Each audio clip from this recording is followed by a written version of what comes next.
wararka ka imanaya magaalada Pretoria ee dalka Koonfur Afrika ayaa sheegaya in deegaan hoos yimaada magaaladaasi lagu dilay muwaadin Soomaaliyeed oo ka mid ah ganacsatada Soomaaliyeed ee ku nool dalkaasi. Ganacsadaha Soomaaliyeed oo lagu magacaabi jiray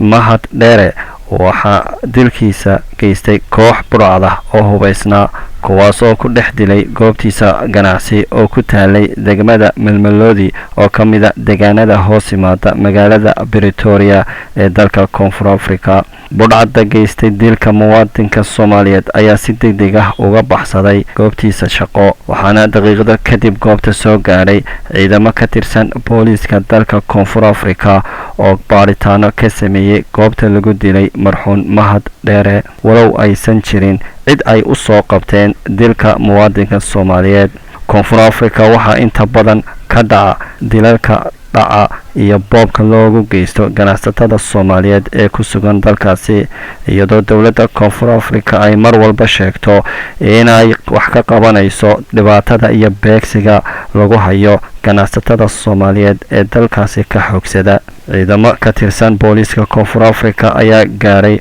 goobta uu falkaasi dilka ah ka dhacay, iyaga oo sameeyay howlgal ay ku baadigoobayaan dableedii ka dambeysay dilka muwaadinka Soomaaliyeed, walowsan aynay ku guuleysan soo qabashada dadkii ka dambeeyay dilkaasi. Mid ka mid ah Soomaalida ku nool dalka Koonfur Afrika kuna sugnaa goobta uu dilku ka dhacay ayaa waxa uu sheegay in ka hor dilka muwaadinku ay wada murmeen kooxda burcadda ah iyo muwaadinka Soomaaliyeed, sidaasna uu dilku ku dhacay. Koonfur Afrika ayaa ka mid ah wadamada caalamka ee dhibaatada ugu badan loogu geysto muwaadiniinta Soomaaliyeed oo halkaasi ka ganacsada, oo qaarkood ganacsigoodu u barakoobay, iyadoo qaar ka mid ah dadka madowga ee dalkaasi ku doodayaan in shaqooyinkoodii yaryaraa ay kala wareegeen dad soo galooti ah oo madow iyo caddaan isugu jira.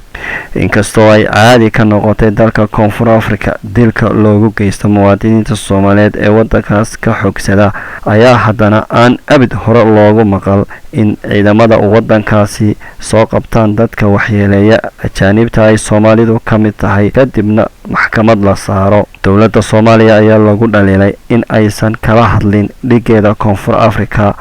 dilalka ka dhaca ee ganacsatada loogu geysto dalkaasi. Safaaradda dalkaasi waxay dhowr jeer diiday inay ka hadasho tacadiyada soo laalaabtay ee lagu dilayo ganacsatada Soomaaliyeed ee ka xoogsada guud ahaan dalka Koonfur Afrika. Khaliif Raage, Idaacadda Dhegamaal, Muqdisho, Soomaaliya.